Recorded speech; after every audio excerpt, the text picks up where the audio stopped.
जी अस्सलाम वालेकुम दोस्तों, अगर किसी के साथ आपका लेन देन है और आपने किसी दोस्त को या किसी भी बंदे को रकम उधार के लिए दी थी, उसने आपकी रकम इस्तेमाल की, बाद में आपके पैसे देने से इनकारी हो गया, तो आपको परेशान होने की जरूरत नहीं है।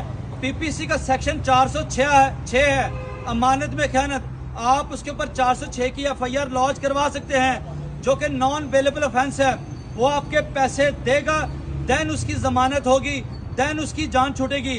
और अगर कोई शख्स आपको चेक देता है तो आप बैंक जाते हैं और वहां पे उसके अकाउंट में रकम नहीं होती, आप उस पर स्लिप लगवा के 499F की एफआईआर उस पर लॉन्च करवा सकते हैं। और अगर 499F की एफआईआर होगी और फिर भी वो शख्स आपकी रकम अदा नहीं कर रहा, तो आप सेशन कोर्ट में ऑर्डर 37 रूल 12 रिकवरी का दावा कर सकते हैं, या उसके नाम पे कोई प्रॉपर्टी है, कोई चीज है, उसको उसके साथ अटैच करवा के अपनी रकम को अच्छे तरीके से रिकवर किया जा सकता है।